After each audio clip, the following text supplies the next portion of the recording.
Hello, everyone, and welcome to the Healthy X Sundays podcast, where we bring you the most critical and actionable content in the nutrition and fitness space.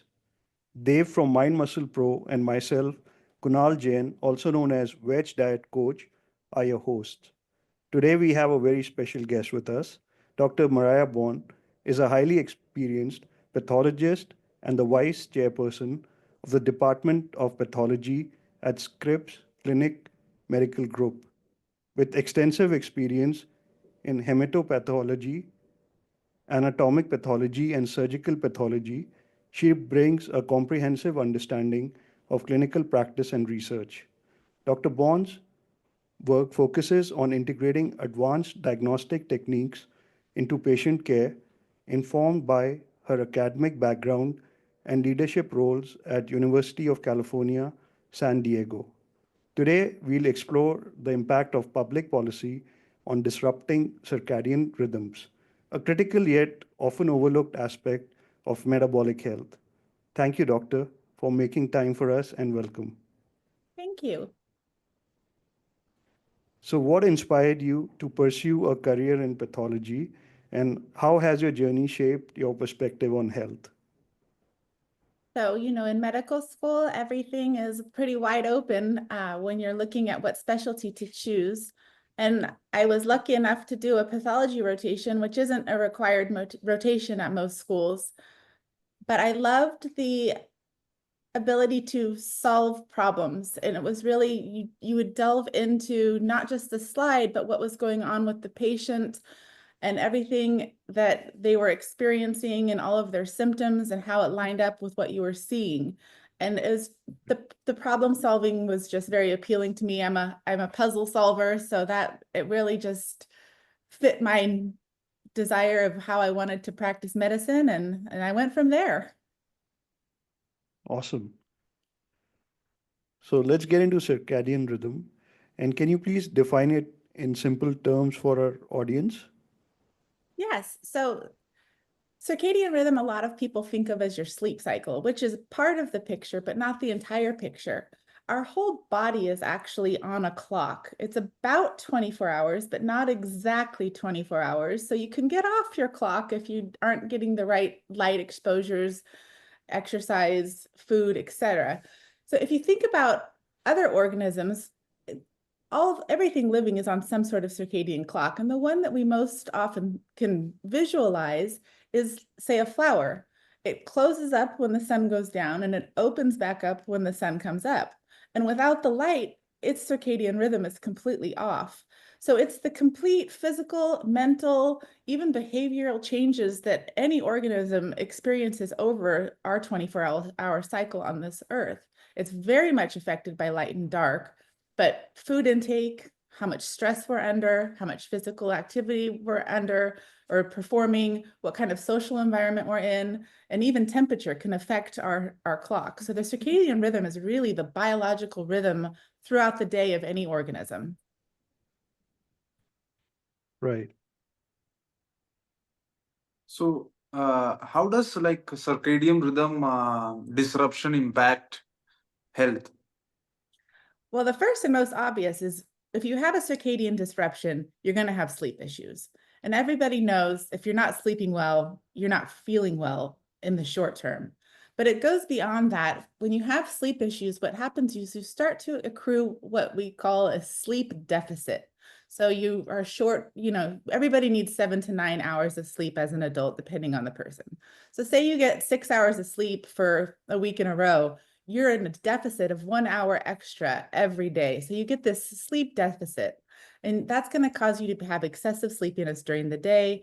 Your brain's not going to function correctly. When you sleep, the sulci, the openings in the hemispheres of the brain kind of relax and open up and allow that CSF fluid to go in there and bathe the brain and clean out all of the waste products that you need. So if you don't get enough sleep, your brain's not going to work right because it hasn't had time to repair itself. And so that will also cause mood issues, irritability, difficulty controlling emotions, depression is a big one.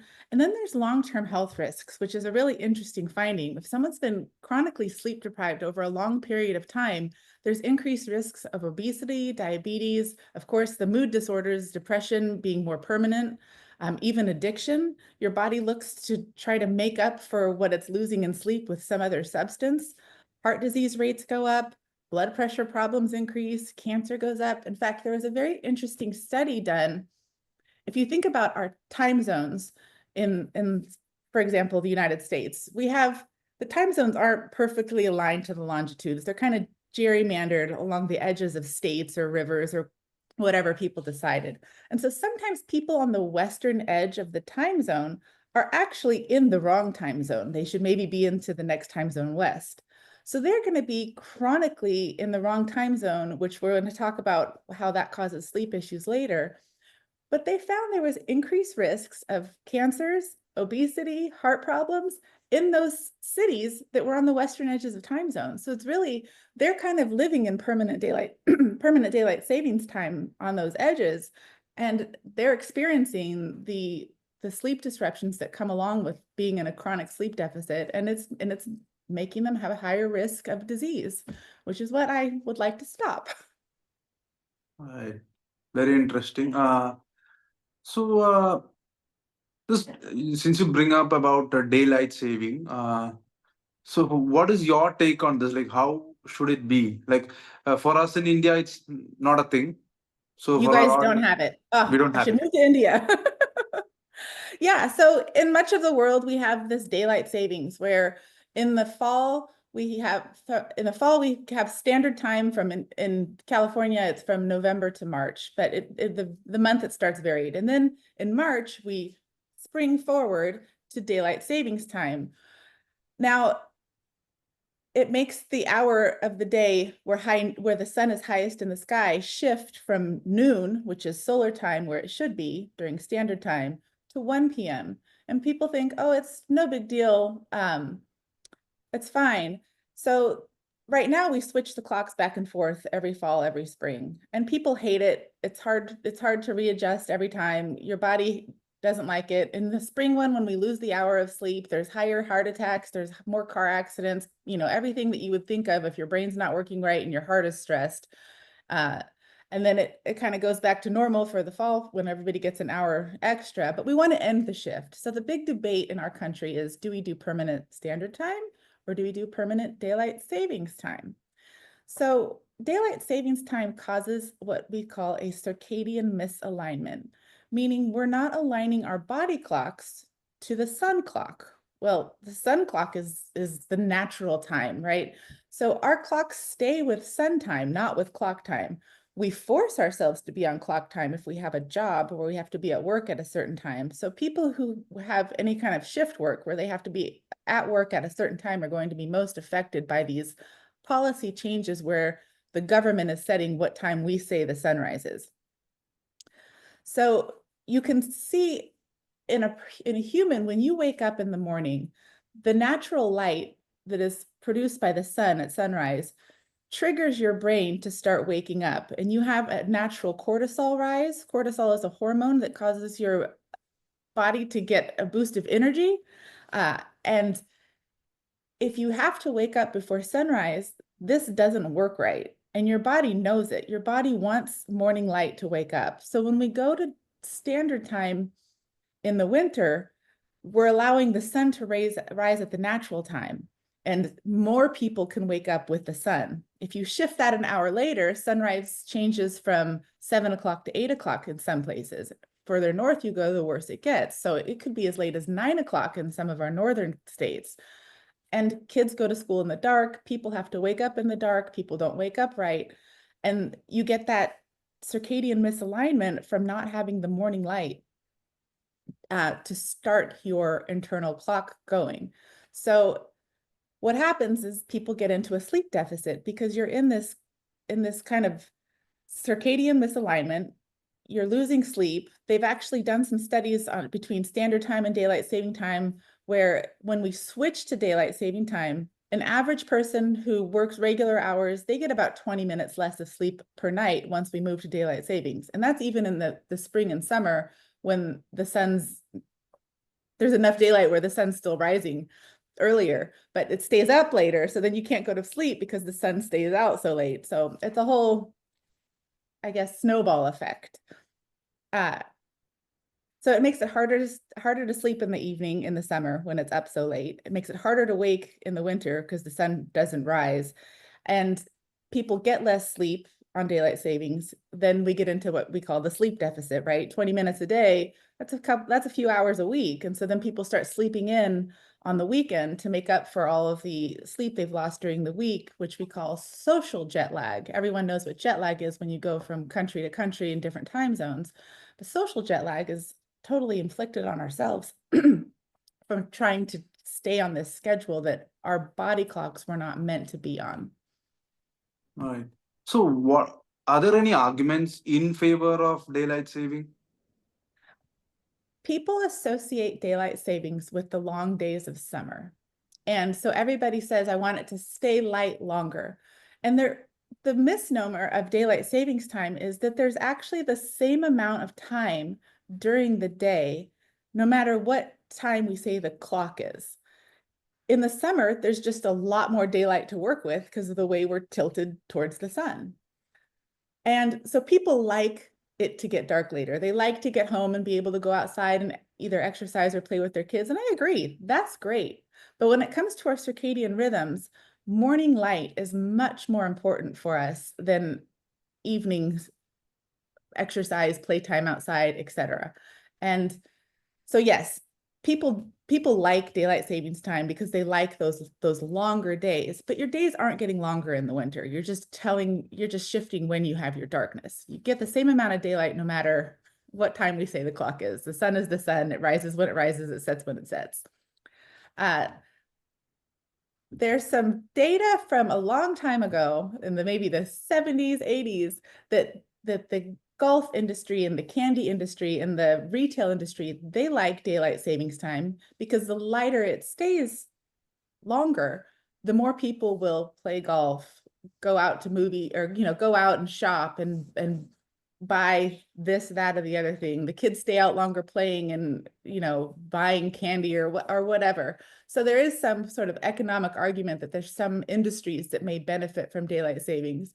And the United States actually tried permanent daylight savings in the 70s, and it ended after about a year and a half because people hated it.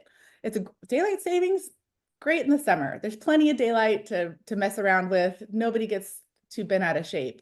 But when we get to the winter, we only have so much. And so kids were having to go to school in the dark. There were more car accidents. Kids were getting hit by buses. Everyone was tired. And we ended it. So the thought that someone would think that we need to try it again, it doesn't make any sense. Coincidentally, President-elect Trump just announced the possibility of removing daylight saving altogether. And we're hoping that that's what he meant. It hasn't been clear to me in my search of the news threads and Twitter and whatnot that he means getting rid of daylight savings time. There's always a worry that he really just means getting rid of the clock change, and he will be influenced to make it permanent daylight savings time. But we're really hoping that he truly does mean permanent standard time. So a clarification statement from his incoming administration would be greatly appreciated. So we'll see. He has some smart people around him. He does. He certainly does. And people who are concerned about health. And that's a very reassuring thought. Right, doctor. So you've spoken about how daylight saving changes can affect health, but are there any ways till we get to a solution people can manage their health better? Any workarounds? Sure. I mean, the best thing you can do for your circadian alignment is to try to stay on a regular schedule. And like I said, people get into this sleep deficit, so they have a different schedule on the weekend than they do on the weekdays. And that's not the best for your brain. So the first thing that people can do is try to go to bed within a half an hour of the same time every night. And if you're doing that, you're going to start waking up naturally when you've had enough sleep. So I set an alarm because I have to be at work at a certain time, but most days I wake up before my alarm. The alarm is just kind of a safety net to make sure I don't, miss work. So that's the first thing to do. And for some people that's difficult. You know, people like to stay up late for whatever reason. People spend time on their computers or their phones and then have trouble falling asleep. And that's another thing we haven't really talked about. But blue light does affect your melatonin release at night. So getting too much blue light in the hours before you're supposed to go to bed can disrupt your circadian rhythm too. So limiting that and trying to stay on a regular schedule is also very helpful. The other thing people forget about is, again, it's not just our brain, it's our whole body. And our GI tract is also on the same circadian rhythm. So before electricity, we didn't have access to refrigeration or 24 access to food. We had food during the day and we rested at night. So people eating late into the night, that disrupts your circadian rhythm. Your GI tract is supposed to be calming down so that the energy can go to repairing your brain and whatever else is going on in your body. But if it has to send energy to digesting food, you're not getting the energy to the other places that you need. So you've maybe have heard of the term time restricted eating, which Right. is only eating for a certain amount of the day. And I think that comes back to our bodies were meant to eat during the day and rest and repair at night.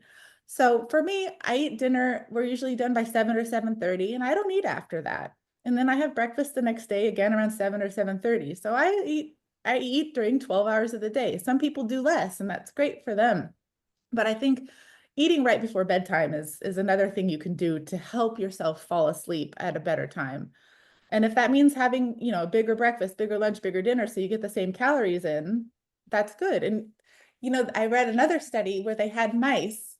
Interestingly, they had mice who were obese and they gave some of them time restricted eating where they could only eat for 8-10 hours a day. And the others had free access to food, but they gave them the same amount of calories. The obese mice on the time restricted eating diet actually lost weight. And I think it's because they were sleeping better and their metabolism is working better. So just people need to remember the whole body is on the circadian rhythm. It's not just the brain. And then people who have to maybe sleep when it's light out, like shift workers, they need to really focus on when they're done with work, come home, you know, eat something if you need a dinner, and then have the same routine where you go to bed at the same time, use things like blackout shades or sleep masks to limit the light, because again, light's going to tell your body to be awake. But there are things you can do, but it takes dedication and consistency, I guess. Absolutely. I think you've spoken about circadian rhythm. It regulates our mood and alertness, our sleep cycles, as well as our appetite regulation. What about Yes. gene expression? How much of that is impacted? You know, I have not done a lot of research in this, and I know others have, but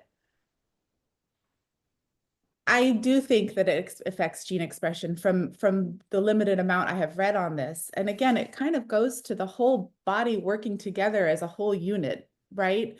It's turning off genes that are supposed to be dormant at night and turning on genes that are going to help you repair your tissues at night, and then vice versa, turning on the genes that are going to express proteins that are going to give you energy during the day and whatnot. So I don't know the details about this, but there certainly is gene expression involved.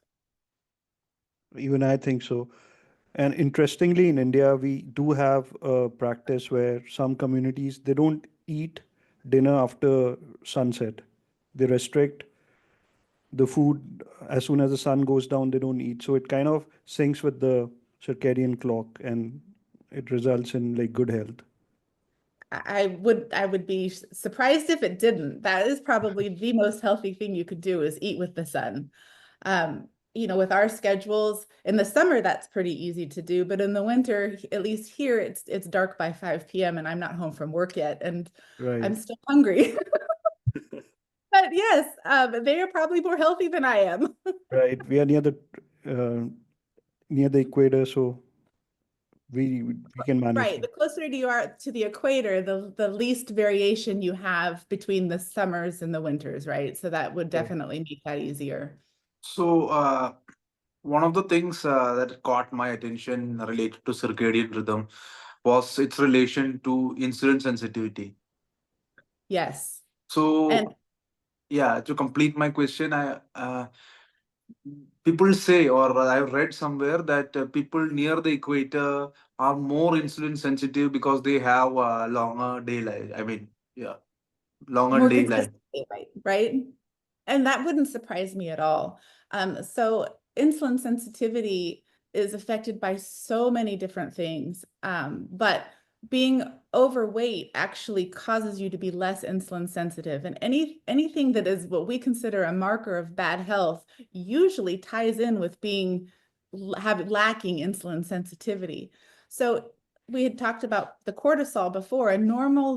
There's a normal cortisol rhythm through the day where it goes up in the morning and then it goes down in the afternoon. And when you throw your whole circadian clock off, you can have a disrupted cortisol release where your cortisol is being released kind of all day long, which is perceived by your body as a chronic stress. Not having that nice wave of cortisol release puts your body under chronic stress, and cortisol actually raises your blood sugar. That's what it does. Gives you that energy to wake up. And when you have that chronic cortisol release, you're going to have chronically elevated blood sugar. And when you're chronically elevated blood sugar, you're just trying to make too much insulin all the time. And the harder your pancreas has to work to make more insulin, the less good it gets at doing it. So you lose your insulin sensitivity. So like I said, the whole body is on the clock, on the circadian clock, and that includes your pancreas, which is a big integral part of the GI tract. Right. And Kunal, is circadian rhythm only limited to a 24-hour cycle, or does it also involve like a larger seasonal cycle when it's different seasons are there?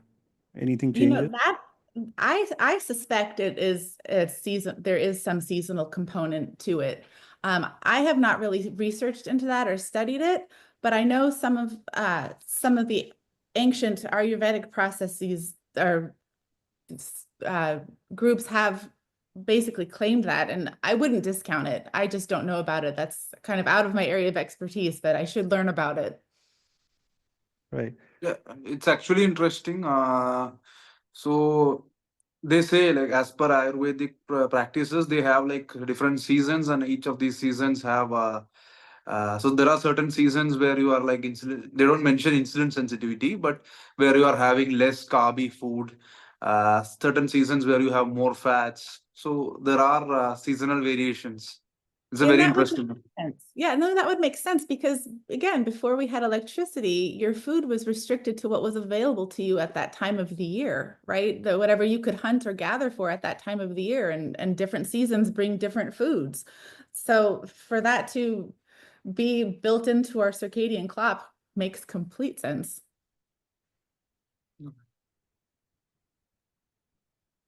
Right. When it comes to the sleep-wake cycle, can people alter it on their own wish? Is there You something? know, it's interesting that you asked that question because there is a lot of variation in individual sleep cycles. As you know, there's night owls and early birds. And interestingly, it kind of changes throughout your lifetime. Young children wake up very early in the morning, and then when they hit puberty, that causes a delayed release of melatonin. So teenagers and early 20-year-olds, they really can't fall asleep before 11 or even 12 for some of them. And then you kind of grow out of that. And by the time you get to old age, you're waking up very early again. And one of the most interesting studies I read when I was looking at school start times and people saying, well, you just make them wake up earlier, it's fine. They put sleep trackers on an indigenous tribe that had no electricity just to see when everybody in the tribe was sleeping. And I think they followed them for about a month. And over the course of that month, there was less than 1 hour where the entire tribe was sleeping. So we're kind of evolved or designed that we live in a community and there's always someone awake to keep an eye on everybody else from whatever's going on in the environment around you. And so that's why we have these variations in individual cycles and then variations by age. As you move through aging, your sleep cycle will change. So if an individual gets a new job where they need to start work at a different time than what their sleep cycle is dictating to them, yes, you can change it, but like I talked about before, it's not easy. It takes consistency and dedication, really, sticking with going to bed at the same time, not sleeping in on the weekends. Getting that first morning light is really important when you're trying to change your sleep cycle. So if there's no morning light available, that makes it more difficult. So when you wake up, first thing you want to do is just go outside for 5 minutes. If it's nice weather, stay outside longer. If it's not nice weather, put a jacket on and just stand there for a few minutes. So that first morning light is really important if you're trying to change your sleep cycle or get your sleep cycle back in track, or even recover from jet lag in a new country. Those are all things you can do. But again, it takes consistency. All right. You mentioned a bit about blue light. So how much of an impact does that have? Like I'm sitting, it's 11 at night here, and I'm sitting with a fluorescent tube here, LED lights. There's at night in your home, it's good to use dimmer lights in the lamps. Overhead fluorescent lighting is not great for your brain if it's trying to wind down to go to sleep. So our house in the evening is very dim. If you're using a computer or a phone, they have those blue light filters that you can turn on, which is a great idea. Do that. If you want to watch TV or don't have a blue light filter on your computer, an inexpensive pair of blue light blocking glasses will do the trick. But yeah, blue light suppresses melatonin release. So if you're about to go to bed, having a whole bunch of blue light flooding your brain for the hour before is going to make it harder to fall asleep. All right. And is there any evidence about caffeine consumption in the evenings? Does that also uh, impact Yes. your sleep? It does? Absolutely. So the half-life of caffeine, meaning when half of it's gone from your body, is very variable between person to person, depending on your metabolism for it. It can range from anywhere from 2 hours, and those people can drink coffee later in the day or tea or whatever, to up to 9 hours, which I feel like I am very caffeine sensitive. If I drink any caffeine after noon, I will have trouble falling asleep that night. So you have to know yourself. If caffeine doesn't affect you and you're one of those people who clears it really fast and has a 2-hour half-life for you, sure, you can have an afternoon cup of caffeinated tea and you'll be okay. But some people, it can take a while, and caffeine definitely will disrupt sleep in those people. So it's an individual thing. There's a lot of bio variability from person to person. But like I said, the range is 2 to 9 hours. I think average is around 5 for most people. Right. And also, when we talk about blue light in the evenings, if we kind of put red colored light like bulbs or something in our rooms, will that help to wind us down? I think so. It's that the morning light is the most important, but there's been some reports that even just getting outside to see the sunset with that red UV light coming off of the sun is the same kind of idea. And so in the winter, here at least, we don't really have access to that. And red light bulbs would do the trick. And we do have some red light bulbs and little under cabinet lighting in our house so that you get that red light that the brain wants to release the melatonin. And it's an inexpensive thing you can try. If it works, then that's great. Right.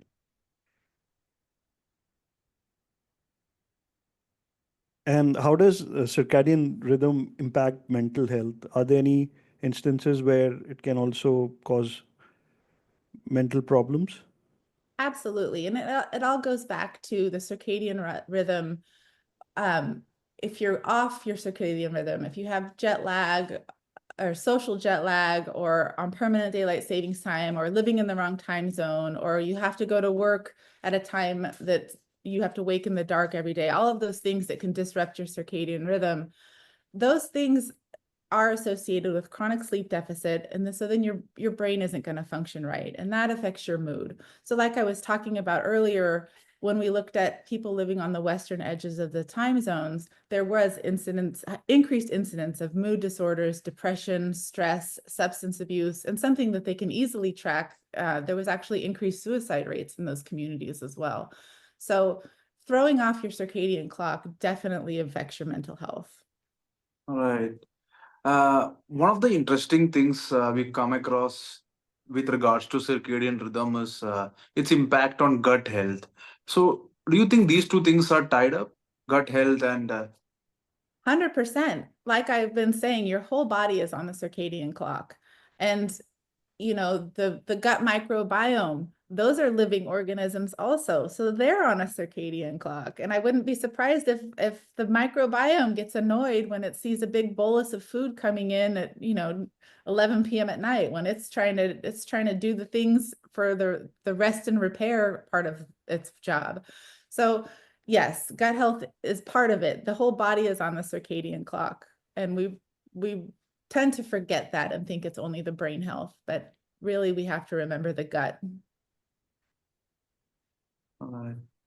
what are some practical tips which people can use to align to the circadian rhythm? Like the world is, it's a bit of a circadian mess. So how do we deal with that practically? Again, you can look up online sleep hygiene, like all of the things that to do to make your bedroom or where you sleep healthy for sleep. Our bodies prefer a cooler temperature when we're falling asleep. So if you can cool down the room, that's great.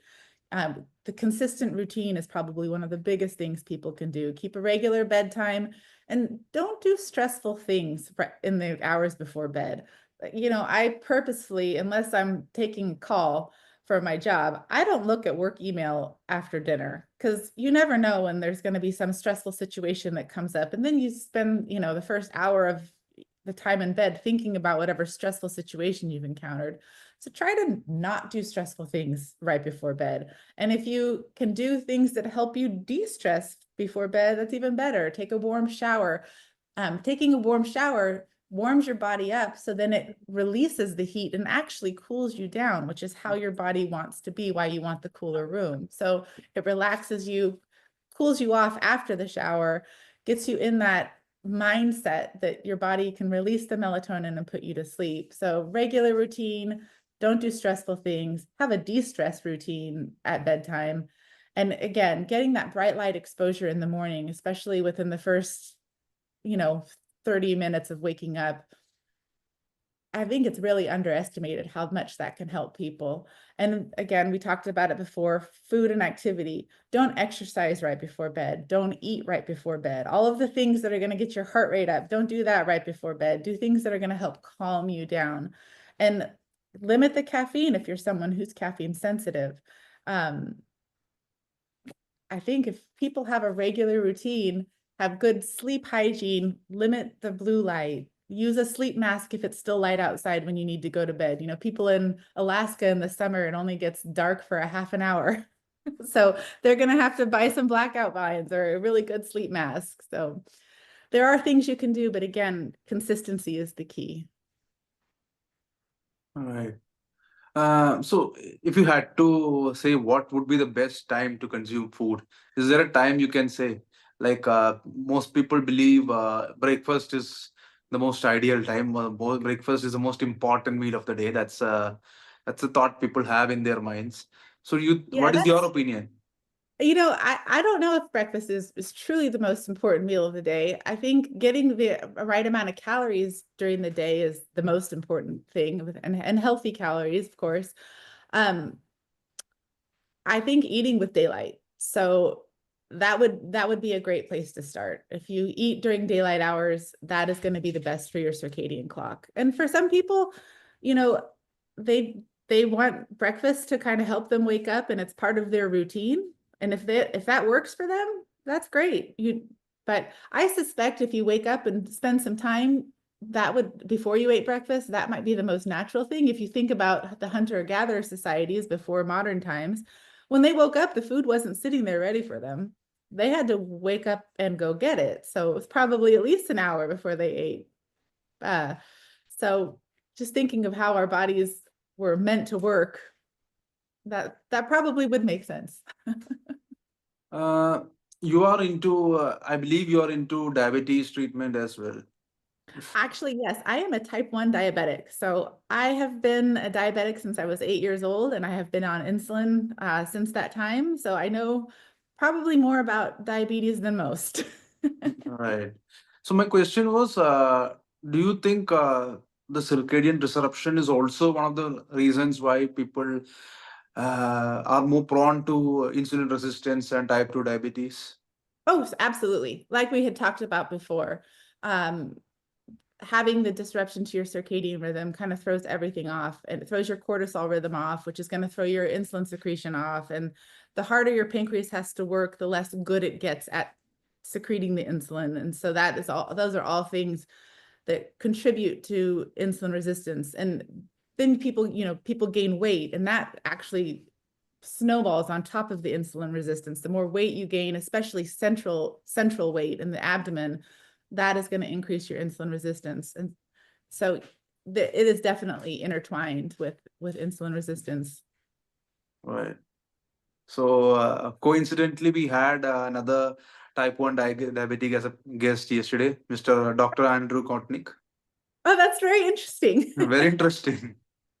Yeah, there's not too many of us, thankfully, but that's great. We didn't know about your case. He Oh, okay. mentioned, yeah. Kunal, you can go ahead. Right, doctor. So, since your area of expertise is pathology, so can we ask you a few questions in that area? Sure, I'll do my best. All right. So, what role does surgical pathology play in diagnosing diseases like cancer and improving outcomes? So whenever someone goes and has a tissue biopsy or resection or anything removed, it comes to our lab, and people don't really know what happens in our lab. If it's a small piece of tissue, we will submit the whole thing to be prepared onto a slide that we can look at the tissue.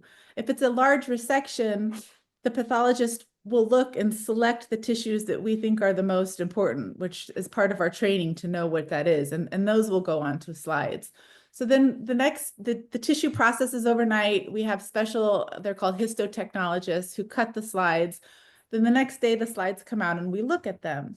So we're looking at what's actually happening at the cellular level. We can see if there's inflammation. We can see what kind of inflammation it is. Is it acute inflammation? Is it chronic inflammation?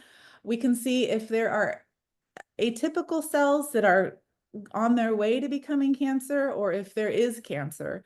We have to grade the cancer. We have to evaluate on a resection specimen the margins of the resection. Did they get all of the cancer out? So we use a lot of tools. Now molecular testing has become a big part of what we do, as molecular abnormalities have been tied to specific types of cancer. It can help us give a more accurate diagnosis of what specific cancer is going on or what specific drug treatment might work for that cancer.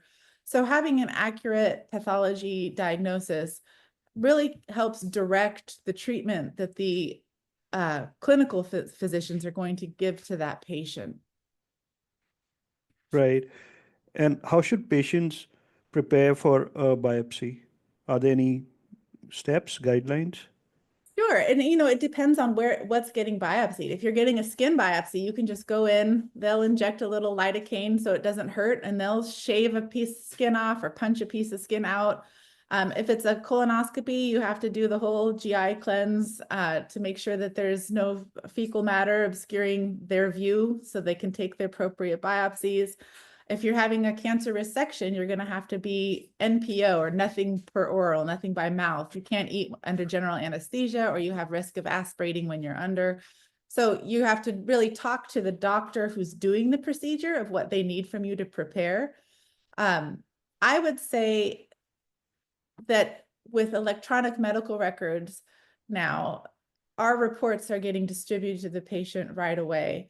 I would tell patients that if they get a report before they've seen their doctor, don't Google it, because you might not get the right search back and you can really freak yourself out. And, I've had, even sometimes some of our primary care doctors will read a report. And fortunately, if they don't understand it, they can message me and I can explain it better to them so that they can explain it to their patient. But prepare the way your doctor wants you to prepare for the procedure, and don't Google your results until you've talked to your doctor.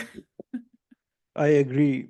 if you Google anything, something even like a stomach ache, I think it kind of just ties it to some kind of cancer, and it Right. Everyone thinks they're dying. exactly. All right.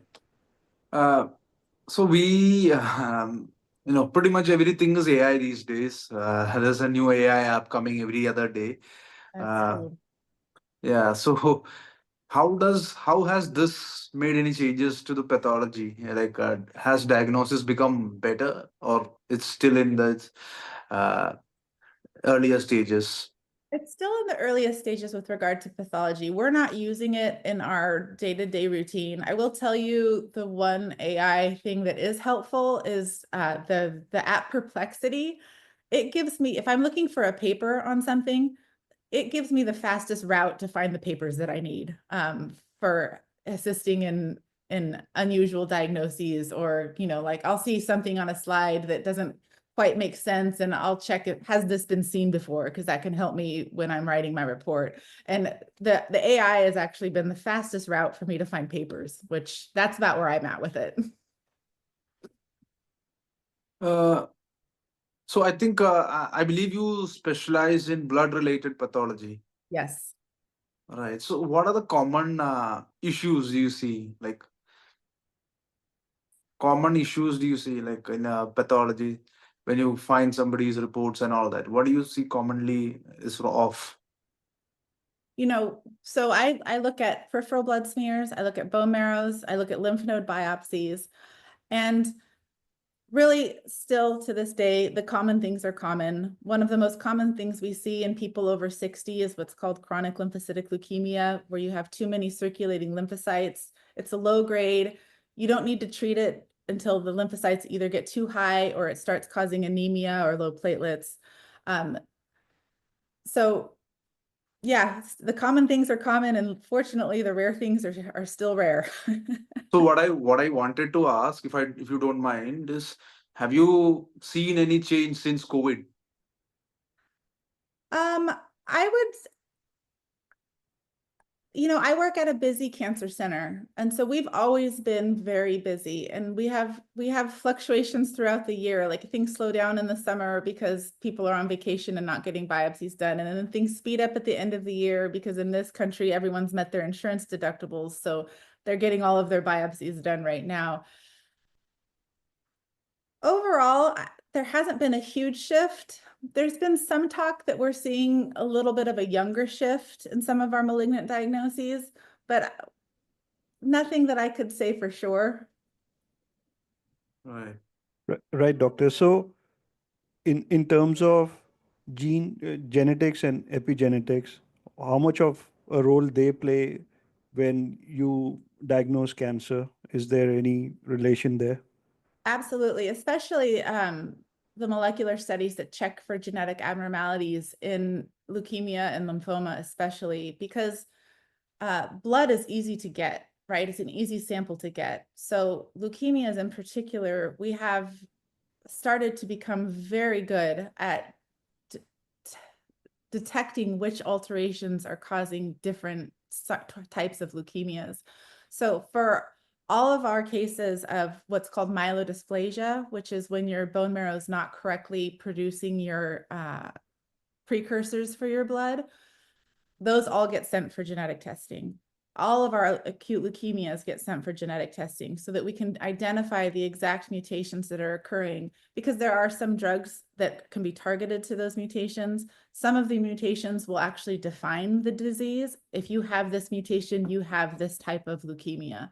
So it is very routine for us to use that information in our diagnoses. And we're doing it more with solid tumors also, but hematopathology is much further along just because blood is so easy to get. Right. And are there any preventive screenings or tests you recommend for people so that they can detect any cancers early? Or what? There's some things that are on the horizon of what they call the liquid biopsy, where it can look for circulating tumor cells and maybe trigger screening. And I'm not sure we're at the point where I would recommend that for routine screening for people at this time, only because our body and our cells are constantly making mutations. And that's part of the job of our immune system, is when there's a mutated cell, the immune system kills that cell. It's called apoptosis. You're supposed to do it. And so that's why we see cancer rates going up with older people or those who are immunosuppressed. You know, cancers are an AIDS-defining illness. So they're immunosuppressed so badly that they're getting cancer, right? So in a healthy person, you have mutations, and we could detect those circulating, but that doesn't mean you're going to get cancer if you have a healthy immune system. So I wouldn't want people to be getting these tests just yet until we can kind of sort out when it actually means you're going to get cancer, because a lot of false alarms causes a lot of stress, which can cause even worse health outcomes, you know, than what they were expecting. I think, you know, if you're having symptoms of, you know, tiredness, bruising, abdominal pain, go get it checked out. Have a blood count done. Make sure you have enough red blood cells, platelets, white blood cells. If there's some sort of lump you feel, go get some imaging done to make sure it's not something malicious. But that's not screening, you know, that's treating the symptoms. I don't know if we're at the point yet where we can do routine screening by blood testing. There's routine screening by getting either colonoscopy or checking your feces for blood. There's some genetic tests of the stool samples you can send in that will look for genetic abnormalities. And if that's abnormal, then you should most certainly get a colonoscopy. So we're kind of on the edge of being able to screen with this stuff, but I wouldn't recommend it routinely outside of the screening recommendations that we already have. Absolutely. Are there any advancements in this hemapathology field which you are very excited about? That's a great question. You know, I think just expanding the molecular profiling of diseases has been for example, from when I trained to now, which has been about 15 years, there's been huge amounts of more information with the molecular profiling of these diseases. And the more research that's done, the more we're able to do, you know, so there's different kinds of lymphomas. We have B cells, we have T cells, we have natural killer cells, and each one of those types of cells can turn into its own type of lymphoma. And not only one type, there's about 20 different kinds of B cell lymphoma, 20 different types of T cell lymphoma, etc. So for some of them, we have good genetic evidence, but for some of them, it's still really a morphologic diagnosis. And we're looking at it and looking at, we have immunohistochemical stains, which will tell us which antigens it's binding, but we don't really have the genetic profiling for all of them. And the more rare types, we're even further away from because there's less sample available to study, right? So the ability to maybe get more molecular profiling on some of these more rare types of lymphomas would make it very helpful and useful to give a more accurate diagnosis and hopefully more accurate treatment for each of the patients. Right.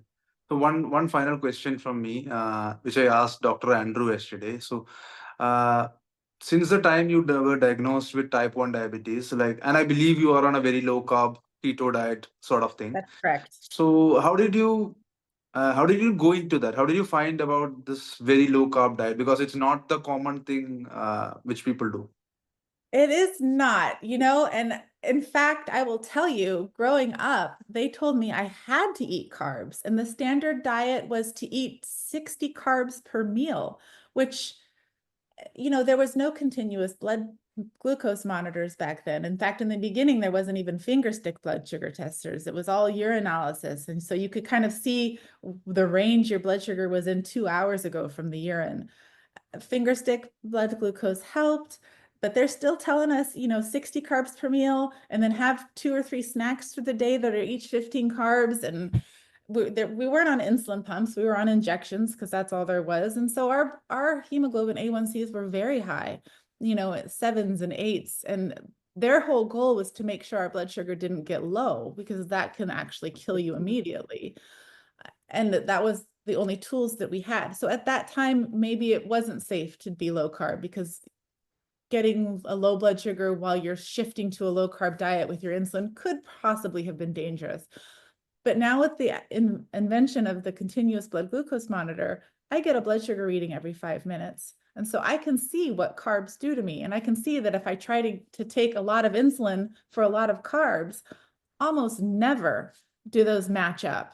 So you either end up having too much insulin up front and getting low, but then all of a sudden the carbs hit and you get high blood sugar, and then, or vice versa, where your blood sugar shoots up because it's rapidly absorbed before the insulin can start working, and you get a really high blood sugar, and then the insulin hits, and then you get a low blood sugar, and then you get on this roller coaster where you're continuously trying to correct it. So about 10 years ago, a friend of mine told me about a book by a doctor who's also a type 1 diabetic, who's now, I think, just turned 90. Dave Bernstein. And I read Bernstein's book, and I'm reading this. And at that time, I had just started on my CGM.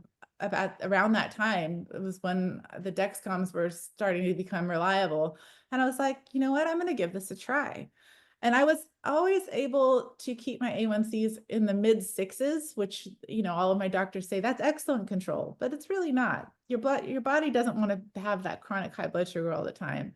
And since I've started Bernstein's method of eating, my A1Cs have been from the high 4s to the low 5s consistently for the last, I think I've been doing this for 8 or 9 years now.